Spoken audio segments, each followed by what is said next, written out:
Apocalipse 12, versículo 1 a seguir, diz assim: E viu-se um grande sinal no céu, uma mulher vestida do sol, tendo a lua debaixo dos seus pés, e uma coroa de 12 estrelas sobre a cabeça. E estava grávida, com dores de parto, e gritava com ânsias de dar à luz. E viu-se outro sinal no céu, eis que era um grande dragão vermelho, que tinha 7 cabeças, 10 chifres, sobre a cabeça 7 diademas, e a sua cauda levou após si a terça parte das estrelas do céu, e lançou-as sobre a terra. E o dragão parou diante da mulher que havia de dar à luz, para que, dando ela à luz, lhe tragasse o filho. E deu à luz um filho, um varão, que há de regir todas as nações com vara de ferro. E o seu filho foi arrebatado para Deus, para o seu trono. E a mulher fugiu para o deserto, onde já tinha lugar preparado para que ali fosse alimentada durante 1260 dias. E houve batalha no céu. Miguel e os seus anjos batalhavam contra o dragão. E batalhavam o dragão e seus anjos, mas não prevaleceram, nem mais seu lugar se achou nos céus.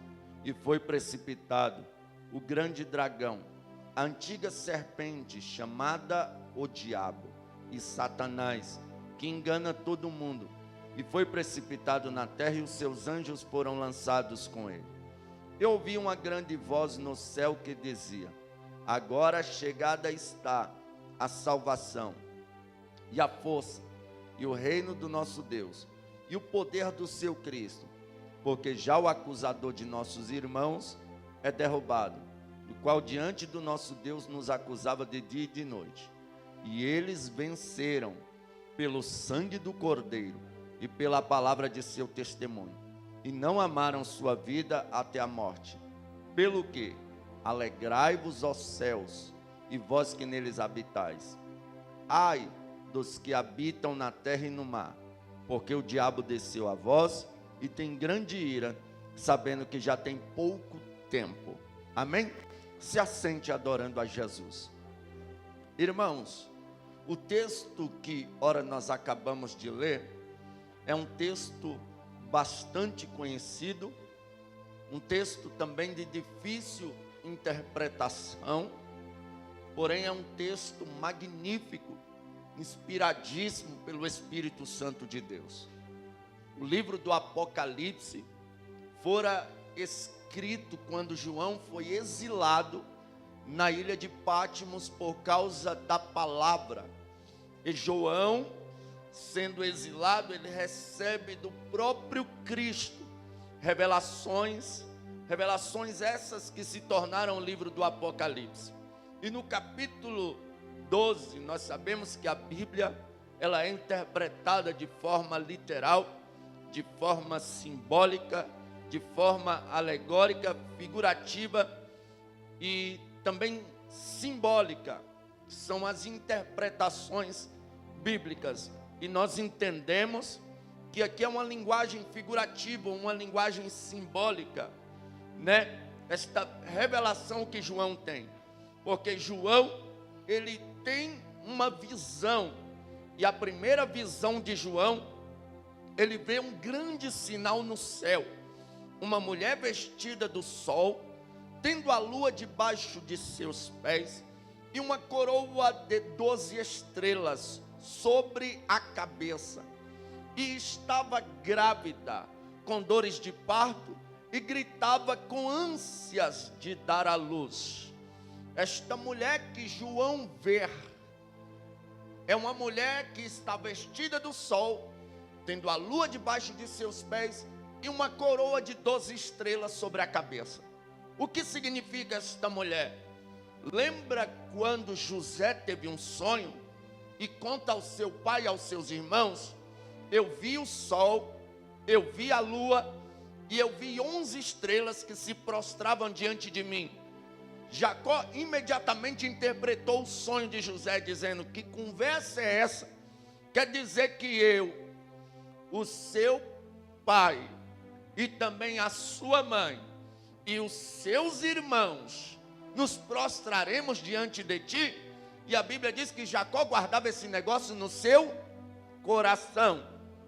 Entenda, a mulher vestida do sol, tendo a lua debaixo de seus pés e uma coroa de 12 estrelas, representa Israel, e as 12 estrelas, as 12 tribos de Israel. A Bíblia diz que essa mulher estava grávida, e ela gritava com dores de parto, com ânsias para dar à luz. Que grito é que Israel dava? Jesus foi profetizado pelo próprio Deus, que disse à serpente que o filho da mulher pisaria com o calcanhar na cabeça da serpente. Esta mulher, como eu disse, representa Israel, a coroa de 12 estrelas, as 12 tribos de Israel. E como é que ela gritava?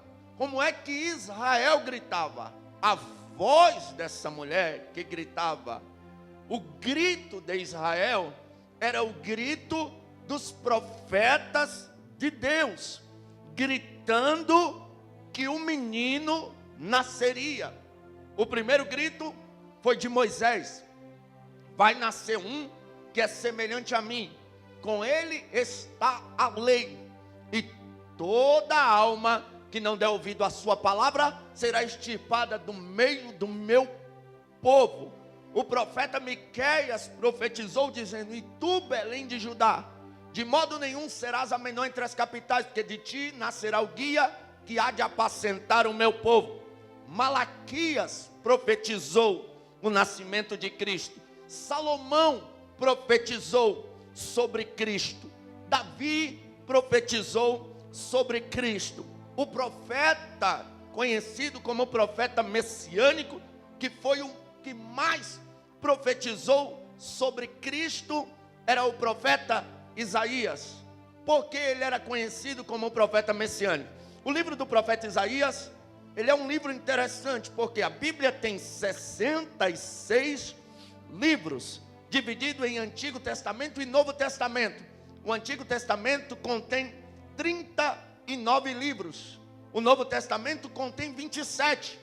O livro de Isaías contém 66 capítulos, e 39 capítulos ele profetiza para o Antigo Testamento, e 27 ele profetiza para o Novo. E ele é o que mais grita. A boca desta mulher que gritava era a voz dos profetas. E Isaías vai dar um dos gritos maiores: um menino nos nasceu, um filho nos deu, o principado está sobre os seus ombros, ele será chamado Maravilhoso, Conselheiro, Pai da Eternidade, Príncipe da Paz, Deus Forte, louvado seja Deus. E também em outra profecia, que é a mais incrível, ele vai dizer: eis que uma virgem conceberá e dará luz a um filho. Ele falava do Messias. Então essa virgem aqui se trata de Maria, porque o anjo Gabriel se apresenta a ela dizendo: salve agraciada, bendita és tu entre as mulheres, bendito é o fruto que está sobre o seu ventre. Ela diz: espera aí, eu não me deitei com homem algum, sou desposada de meu esposo ainda. O anjo diz: não temas, o que está em ti é a promessa de Isaías: eis que uma virgem conceberá e dará luz a um filho, e será chamado Emanuel, que traduzido é Deus conosco. Então, Maria é o ventre desta mulher aqui. O ventre de Israel é Maria.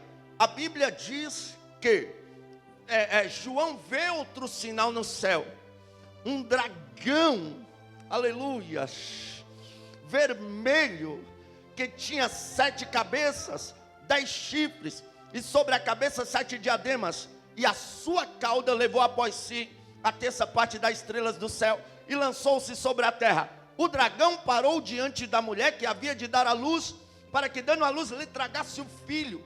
Então o diabo aqui, nós vamos ver aqui, que o dragão é o diabo, a antiga serpente lá do Éden. Ele para diante da mulher para tragar o filho. Quando é que isso acontece?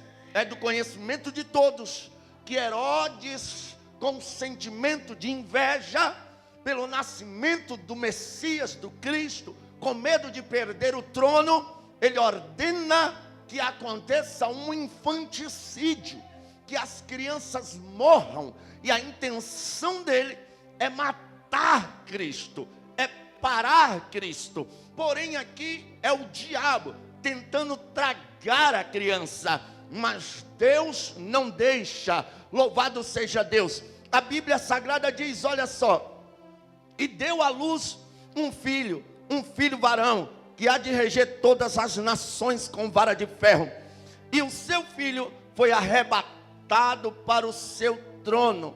E a mulher fugiu para o deserto, onde foi sustentada ali durante 1260 dias. Olha só, o filho foi arrebatado para Deus, para o seu trono. Ou seja, o diabo tentou tragar Cristo, mas não conseguiu, porque Cristo, aleluia, não foi morto quando era pequeno.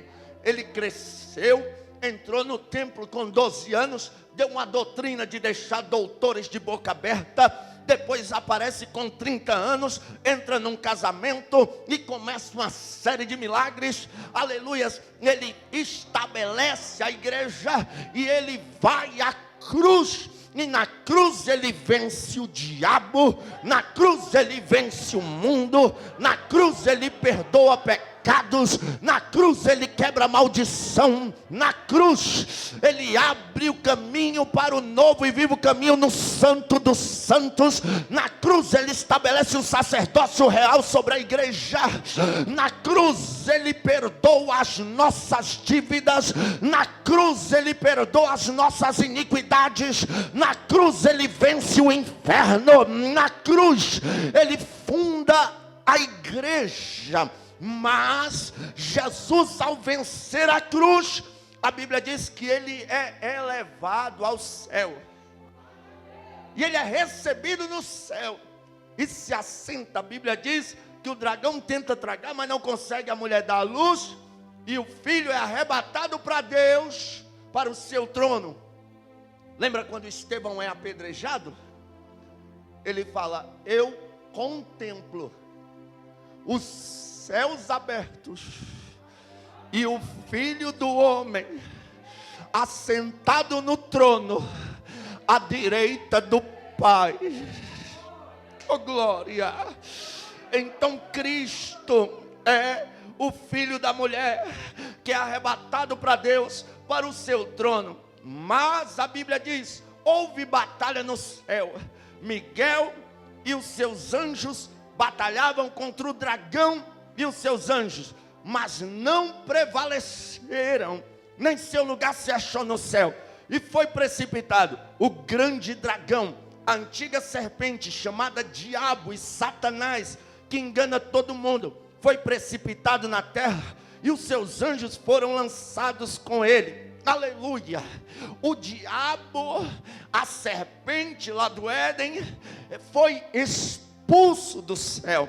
Ele tenta pelejar com Miguel, mas Miguel o expulsa de lá, juntamente com a terça parte dos anjos. E não há lugar mais para o diabo no céu, pelo que nós vemos aqui. Não há mais espaço para ele lá no céu. O diabo quer parar eu e você. O diabo quer fazer com que a gente não acredite mais em Deus. O diabo quer que a gente desvie. Sabe por quê? Porque ele não tem mais direito de perdão, não tem mais lugar no céu, aleluia, para ele. Mas para mim e para você, aleluia, ainda tem, porque Cristo nos salvou. O diabo tem mania de perturbar a gente, pastor Ricardo, trazendo o nosso passado, para nos entristecer, mas eu vi um pregador e ele foi muito feliz em sua falácia ao declarar: todas as vezes que o diabo trouxer o teu passado à lembrança, mostre para ele o futuro dele, e ele vai cair por terra em nome de Jesus.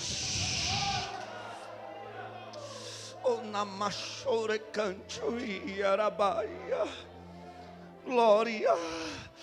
Olha só, aleluia. Foi precipitado o grande dragão, a antiga serpente chamada Diabo e Satanás, que engana todo mundo. Foi precipitado, os céus e os seus anjos lançados com ele, na terra e os seus anjos lançados com ele. E ouvi uma grande voz que dizia: agora chegada está a salvação e a força e o reino do nosso Deus e o poder do seu Cristo, porque já o acusador de nossos irmãos é derrubado, o qual diante do nosso Deus nos acusava de dia e de noite. Olha só, o diabo nos acusava de dia e de noite, lançava os nossos pecados, tentava contra a gente. Ele queria nos condenar pelos nossos pecados, mas Cristo venceu. O poder de Cristo, aleluias. Ele mesmo disse: foi-me dado todo o poder no céu e na terra. O evangelho de Jesus Cristo é um evangelho de libertação. O evangelho de Jesus Cristo é um evangelho de salvação. O evangelho de Jesus Cristo é um evangelho de poder, é um evangelho de milagre, é um evangelho de restauração, é um evangelho de restituição.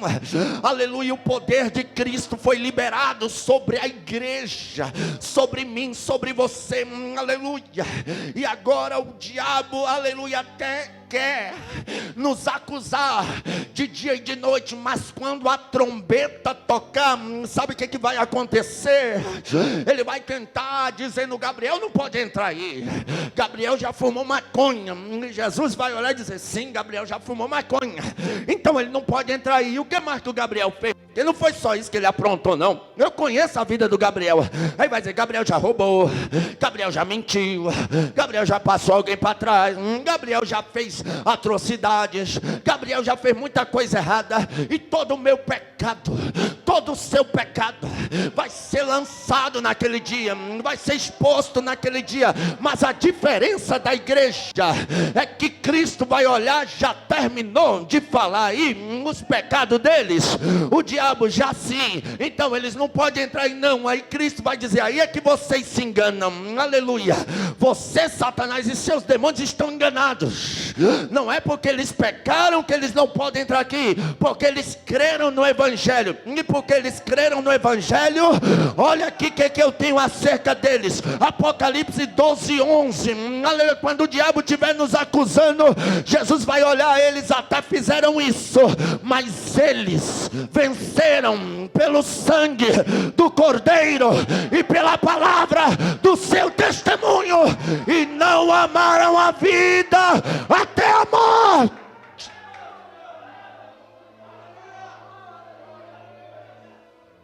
Sabe por que não seremos condenados?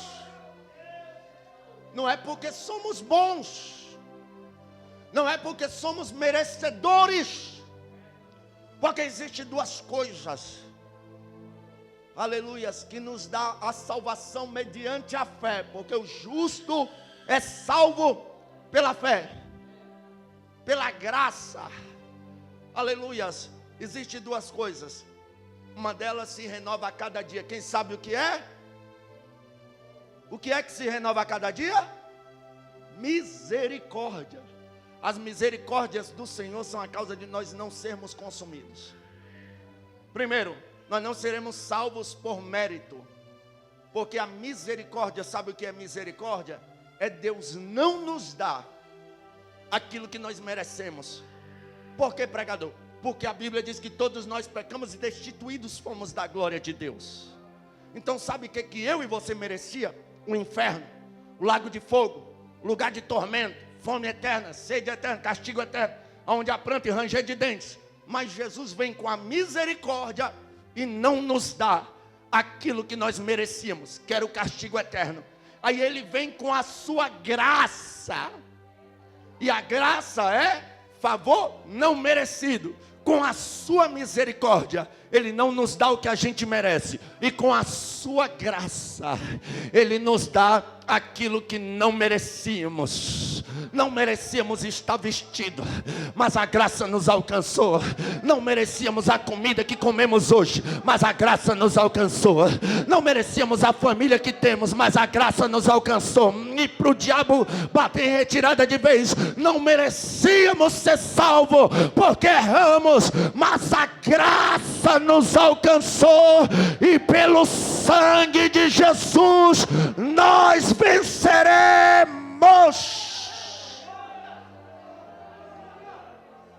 Martinho Lutero disse: quando eu olho para mim mesmo, não vejo condições nenhuma de ser salvo. Mas quando eu olho para Cristo, não vejo condições nenhuma de ir para o inferno. Nós vencemos pelo sangue de Jesus. Aleluia. E pela palavra de seu testemunho. E detalhe, e se nós quisermos o céu, nós não podemos amar a nossa vida até a morte. Sabe o que Paulo disse? Já estou crucificado com Cristo. Já não vivo mais eu, mas Cristo vive em mim. Sabe, Deus, Ele não é um ditador. Deus não é um déspota. Deus não quer, aleluia, controlar a nossa vida. Não. Ele nos abre a porta da salvação. Só que a porta da salvação é estreita. Os carpinteiros da atualidade estão fazendo portas larguíssimas, aonde tudo se pode fazer. Mas a porta que o carpinteiro de Nazaré fez é estreita.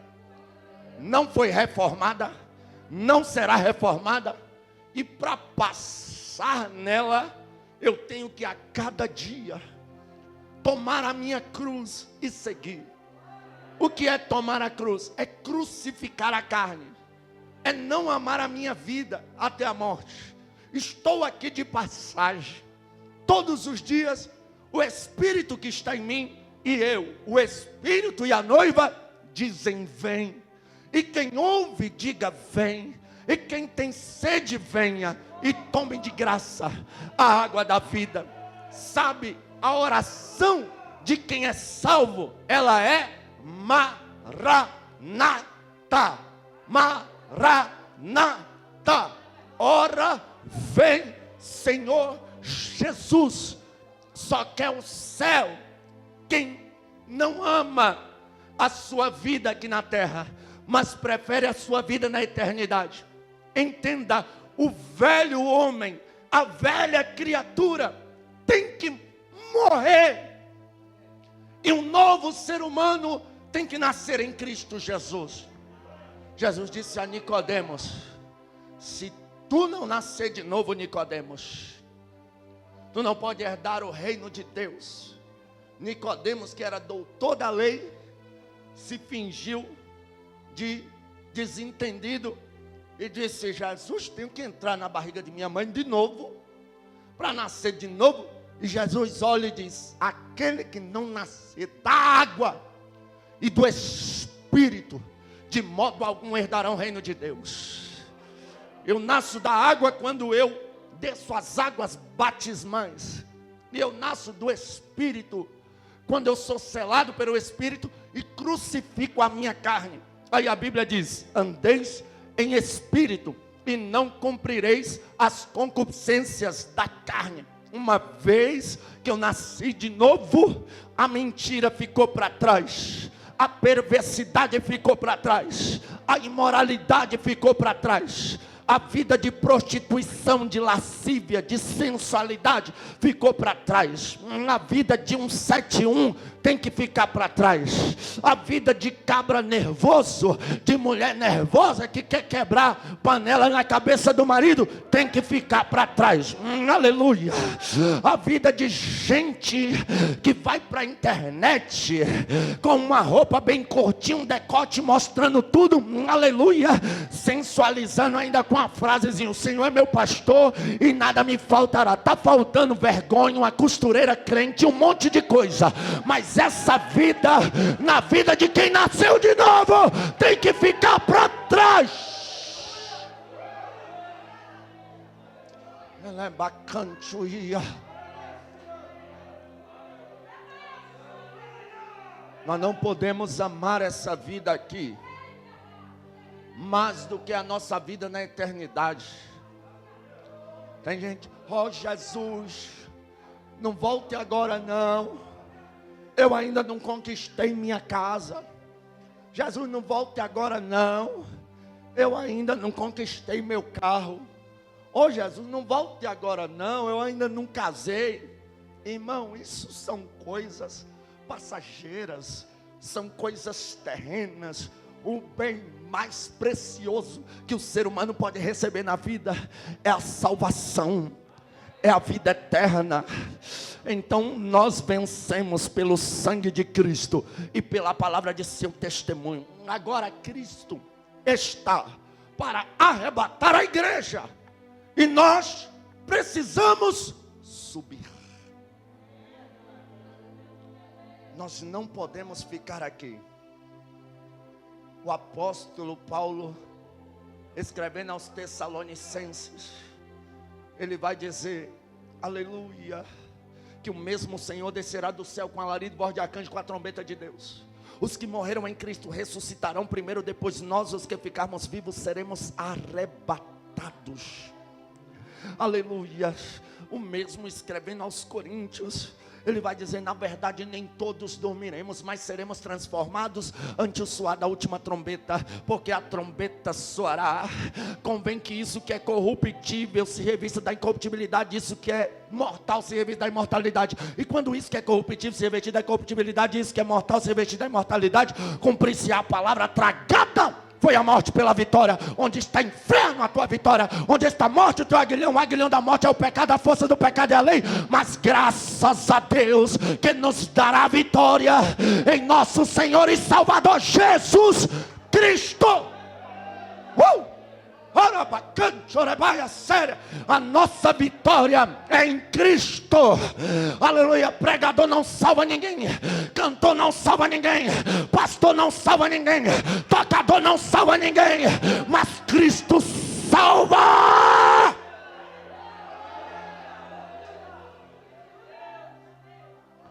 Olha só, Apocalipse 12:12.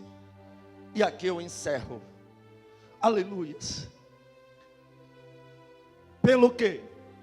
Alegrai-vos, ó céus, e vós que neles habitais. Ai dos que habitam na terra, porque o diabo desceu a vós e tem grande ira, sabendo que pouco tempo lhe resta. O diabo foi expulso. Ele sabe que pouco tempo resta para ele. E quando a igreja for arrebatada, ele vai aterrorizar o mundo. Por isso João vai dizer, ai dos que habitam na terra e no mar, porque o diabo desceu a vós e tem grande ira. O diabo já é irado por natureza. Agora pense, depois que a igreja for arrebatada, o Espírito Santo ter conduzido a igreja, não ter mais nenhum crente aqui com autoridade sobre ele. Ele vai apavorar, é por isso que nós não podemos ficar. A pandemia desestabilizou a política, a religião e a economia. As três coisas que o anticristo vai resolver. Há relatos que judeus já estão se preparando e estão até clonando o cordeiro, a espécie raríssima que era sacrificada naquela época. Em 1948, os judeus de todas as partes juntaram dinheiro, compraram de novo o Estado de Israel e fora votado pelo mundo se Israel voltasse a ser nação ou não.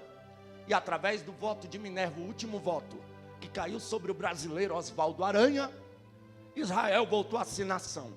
E o presidente Donald Trump, há 2 ou 3 anos atrás, se não me falha a memória, fez com que Jerusalém voltasse a ser a capital de Israel. Então Jerusalém representa a figueira já floresceu.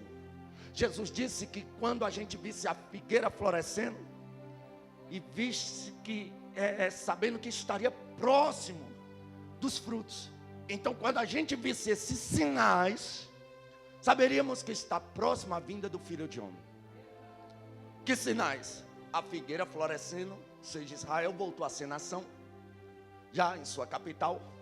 Os judeus, você pode ver que não é história de carochinha. Pode acontecer qualquer coisa no mundo que não tem tanto impacto, mas o menor estado do Brasil não chega a ser tão pequeno quanto a nação de Israel. Porém, Israel está nos jornais do mundo praticamente todos os dias. Israel tem as maiores tecnologias do mundo. Todas as nações, inclusive o Brasil, temem um ataque de mísseis, mas Israel não teme, porque a tecnologia deles desarma os mísseis no ar. Eles são terríveis. Deus é com Israel, Deus é com aquele povo, irmão. Isso é incontestável, né? A aliança de Abraão, Isaac e Jacó é com eles. Mas tudo que nós estamos vendo é o preparamento para o governo do anticristo e a sua ascensão, que até Israel fará aliança com eles por 3 anos e meio, até que quebre o pacto. Mas eu não quero falar disso. Eu quero falar que Cristo está prestes a arrebatar a igreja. E nós não podemos ficar, ai dos que ficarem na terra. Diz a Bíblia em Apocalipse 8,13, ai dos que ficarem na terra por causa das vozes das últimas 3 trombetas que ainda hão de tocar.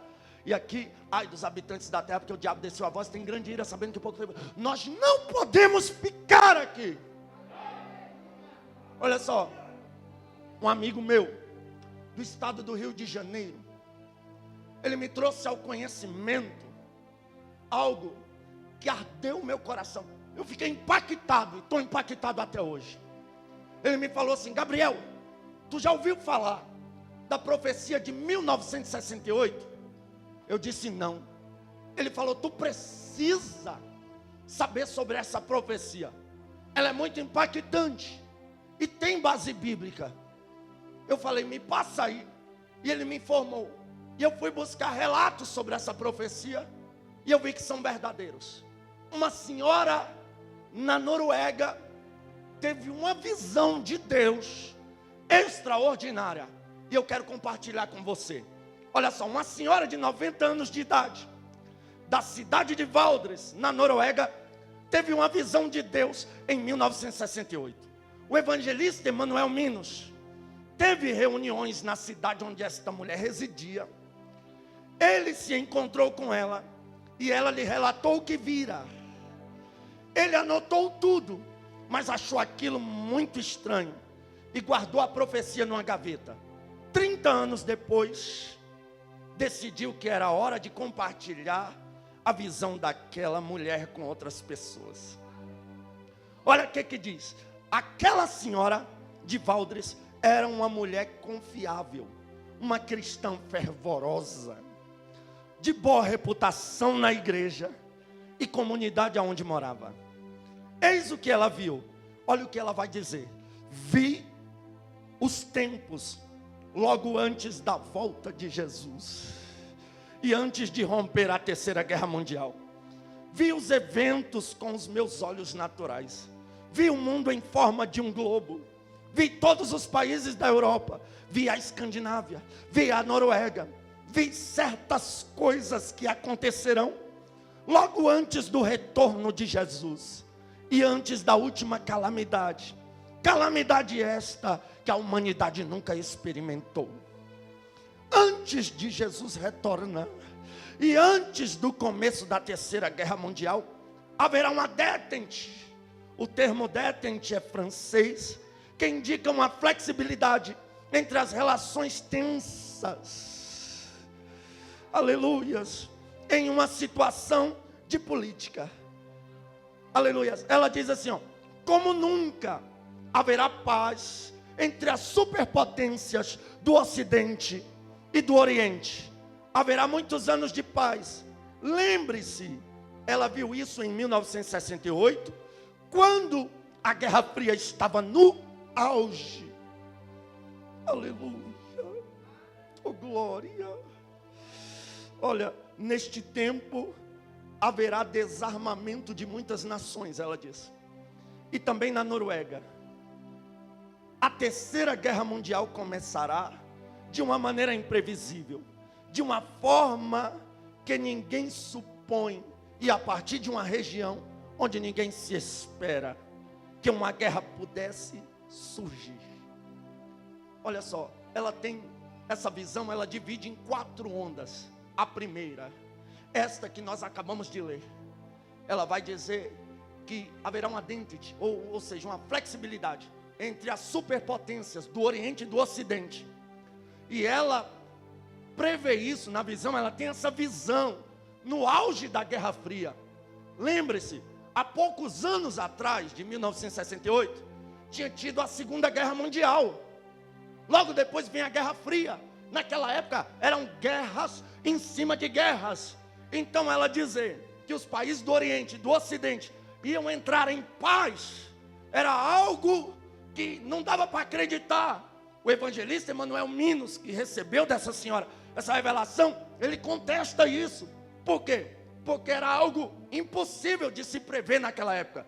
No auge da Guerra Fria, irmãos, poucos anos depois da Segunda Guerra Mundial, onde o Oriente e o Ocidente queriam se matar constantemente, mas ela diz que haveria uma detente, ou seja, uma flexibilidade, um desarmamento de muitas nações, inclusive da Noruega, que não estará preparada quando a Terceira Guerra Mundial estourar.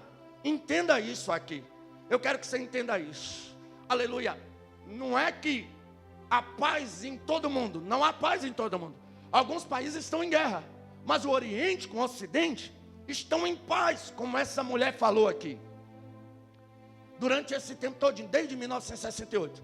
Olha só, a segunda parte da visão, essa eu quero que você dobre a sua atenção. Ela diz: os cristãos ficarão mornos como nunca antes e desviarão do verdadeiro cristianismo vivo. Os crentes não vão querer ouvir mais, como antigamente, sobre o pecado e a graça, sobre a lei e o evangelho, arrependimento e restauração. Uma mensagem substituirá todos esses temas. Olha que mensagem é: prosperidade e felicidade. O importante será ter sucesso, ser alguém, possuir bens materiais, coisas essas que Deus nunca prometeu desta maneira. As igrejas e as casas de orações ficarão cada vez mais vazias, em vez de pregações como as que se faziam antigamente, com temas como tomar a cruz, seguir a Jesus.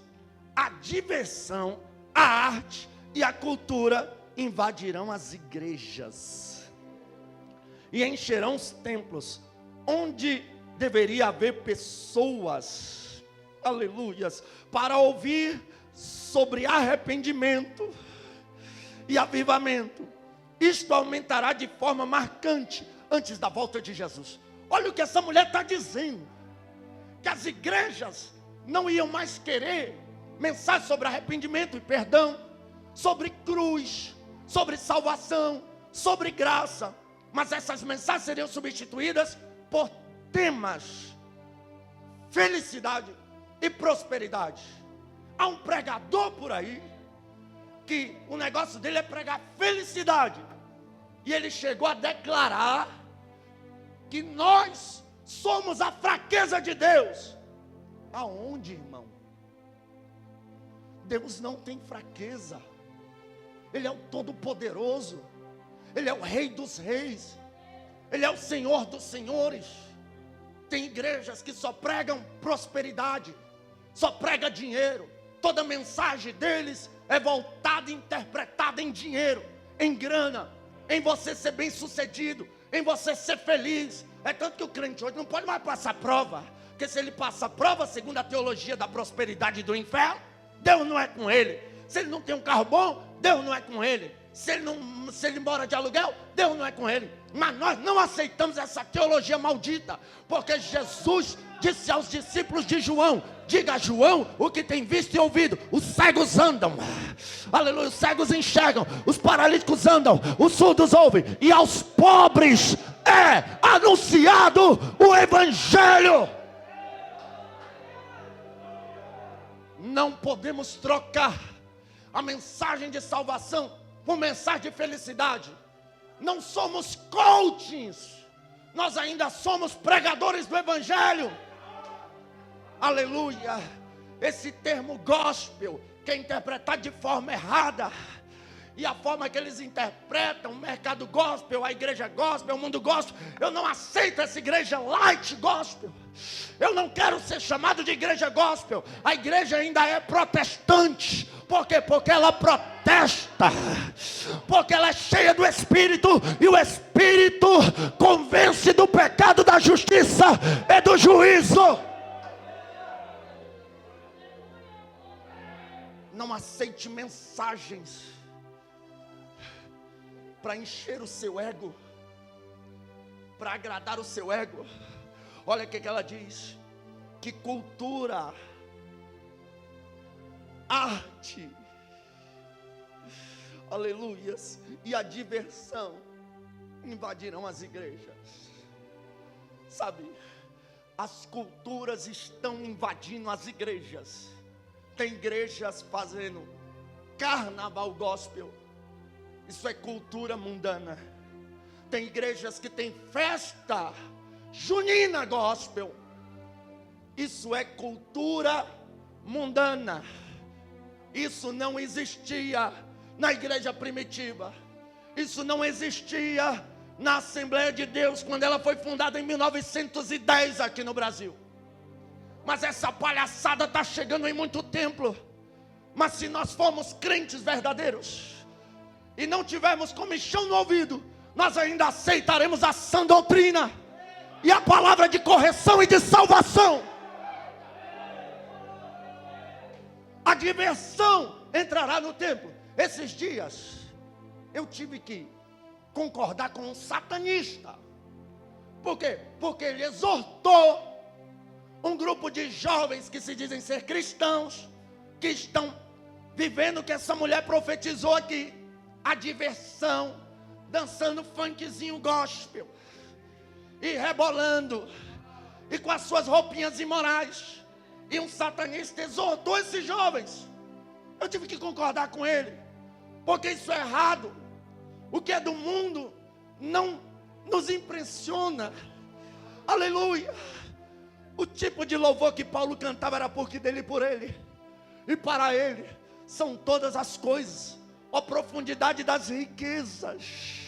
Aleluia. É isso que Paulo cantava. Não é pegar essas letrinhas e colocar numa batida de música do mundo e querer trazer para a igreja. Nós não aceitamos isso. Não queremos diversão para a nossa carne, aleluia, mas queremos orar, queremos jejuar, queremos nos santificar, para quando a trombeta tocar, nós subimos.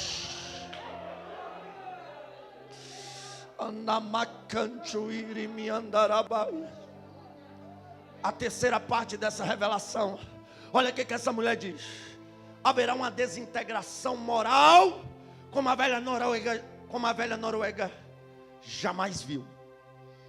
As pessoas viverão juntas sem se casar. Não creio que o conceito de se viver junto sem casar exista. Emmanuel Minos contestou, porque em 1968 isso não existia. As pessoas serão muito impuras antes de se casarem, olha isso. E a infidelidade matrimonial, ou seja, o adultério, será algo natural, comum, com todas as suas justificativas. Você justifica o adultério, né? Este tipo de coisa invadirá a igreja, e os justificaremos. até mesmo os pecados contra a natureza humana. Já tem igreja casando homem com homem, mulher com mulher. A depravação moral está, ou seja, pecados contra a natureza humana, que está escrito em Romanos 1. Essa mulher falou tudo. Naquela época não existia isso. Dessa forma não. Mas Deus mostrou para essa mulher o que iria acontecer. Olha, esse pecados contra a natureza humana. Logo antes da volta de Jesus, os programas de TV serão terríveis, como nunca antes. Aí tem aqui um parênteses. A TV recém-chegada na Noruega, em 1968. Ela vai dizer, os programas de TV cheios de violência, ensinando as pessoas a matar e a destruir uns aos outros. As ruas ficarão inseguras. As pessoas imitarão cenas vistas na TV. Não haverá apenas uma estação de TV, mas haverá muitas estações. Parênteses, ela não conhecia a palavra canal, como nós conhecemos. Por isso falava em estações de TV, disse o Emanuel Minos. As estações serão muitas, como são hoje as emissoras de rádio, e serão repletas de violência. As pessoas usarão as estações de TV para se divertirem. Ela vai dizer, veremos terríveis cenas de assassinatos, de pessoas destruindo umas às outras, e isso se espalhará por toda a sociedade. Cenas de sexo explícito serão mostradas na TV. Coisas íntimas de um relacionamento conjugal entre duas pessoas.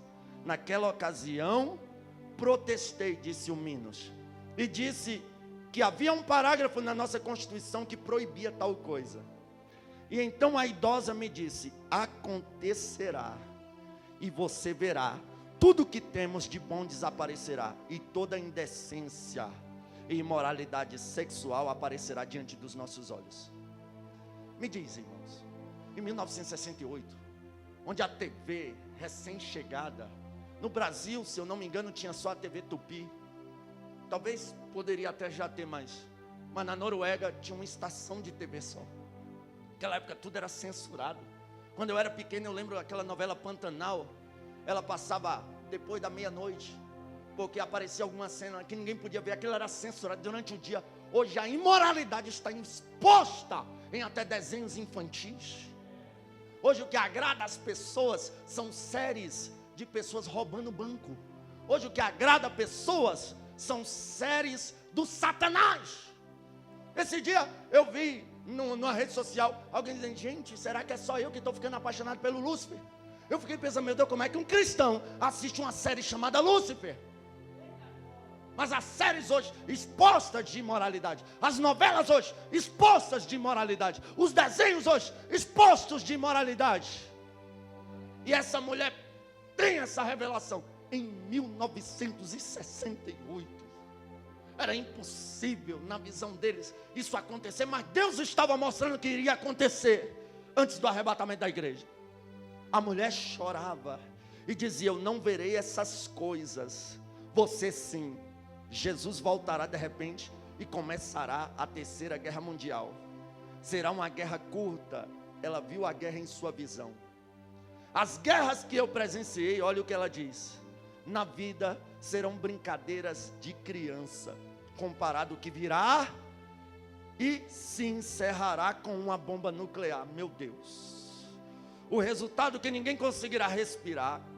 A fumaça das bombas atômicas cobrirá vários continentes, como América, Japão, Austrália e as nações ricas. A água ficará contaminada, não poderemos mais lavrar o solo, consequentemente, restará apenas um remanescente. Os que restaram dos países ricos tentarão fugir para as nações pobres, mas estas os tratarão com a mesma dureza com que foram tratados. Sabe por quê? Porque a quarta parte da visão, ela diz, gente de países pobres invadirá a Europa. Em 1968, esse tipo de imigração em massa não existia. Virão para a Escandinávia, para a Noruega, serão tantos que as pessoas se sentirão incomodadas com a presença deles e os tratarão com dureza. Não é assim? As pessoas dos países pobres hoje não tentam migrar para os países ricos? e eles são deportados, são pegos, expulsos, apanham. Pois é, mas somente esses países restarão com solo limpo, com água limpa. E as grandes potências na Terceira Guerra Mundial, que vai se acabar com uma bomba nuclear, e a gente sabe que as grandes potências estão preparando as suas bombas nucleares. A fumaça será contaminada, a água contaminada, o solo contaminado, e as poucas pessoas que restarem, depois dessa guerra que ela diz que será como brincadeira, as guerras que ela presenciou. Olha que ela presenciou a Segunda Guerra Mundial, olha que ela estava no auge da Guerra Fria, e presenciou outras guerras. Ela diz que as guerras que ela presenciou serão como brincadeira de criança, diante da Terceira Guerra Mundial. Aleluias. Aí ela vai dizer que as pessoas que restarem vão tentar fugir para os países pobres, e da mesma forma que eles tratam hoje quem vem dos países pobres para entrar nos países ricos e são expulsos, eles serão expulsos também. Aleluias. Mas o que me chama a atenção, aleluia, louvado seja Deus, ela: fico feliz por não viver estas coisas, mas quando a hora chegar, você deve criar coragem contra esta visão. Eu a recebi de Deus, e nada do que vi vai de encontro ou em choque com o que a Bíblia diz. Aqueles cujos pecados foram perdoados e têm Jesus como Salvador estarão seguros. Oh glória, ramacante, oremi andarás. Sou pré-tribulacionista, não abro mão da doutrina que aprendi com os meus pais na fé. Aleluias, eu sei que eles não estão errados. Aleluia, nós seremos guardados da grande tribulação, seremos guardados da Terceira Guerra Mundial. Nós estaremos no céu, sabe por quê? Porque os nossos pecados foram perdoados. Olha o que diz aqui em Apocalipse 12: eles venceram pelo sangue do Cordeiro e pela palavra de seu testemunho. Então vamos nos preparar para subir no arrebatamento. Aleluias. Vamos estar firmes em Cristo, não olhar nem para a direita nem para a esquerda, não ficar pulando de igreja em igreja, não desobedecer os nossos líderes, procurar ler mais a Bíblia, jejuar mais, orar mais, nos santificar. Olha, antigamente a gente pregava: igreja, se prepara para encontrar com Jesus. Não é mais tempo de se preparar, é tempo de estar preparado. A igreja está se despedindo da terra. São os últimos cultos, são as últimas mensagens. Deus está trazendo de volta pregadores remanescentes, que ainda pregam o evangelho da verdade. Você pode ver que essa pandemia quebrou esse mundo artístico gospel. Aleluia. E está vindo uma geração de cabra macho e mulher fêmea, que vai pregar o evangelho do jeito que ele é. E eu vou liberar uma palavra profética aqui na Assembleia de Deus, em São João da Aliança, aonde eu prego hoje. Deus vai levantar profeta, Deus vai levantar profetisa, Deus vai levantar homens, mulheres, jovens, crianças, adolescentes, que terão a palavra da verdade nos lábios, e vidas que estão prestes a ir para o inferno serão salvas. E quando a trombeta tocar, iremos ao céu. Só quem vai, levante a mão e dá glória a Deus. Se coloque de pé e me dê um dom maior. Onamacancho e que profacere mi arabando que fa. E de minha como um tricolor pro poto que fa. Se arabacalabra panto que te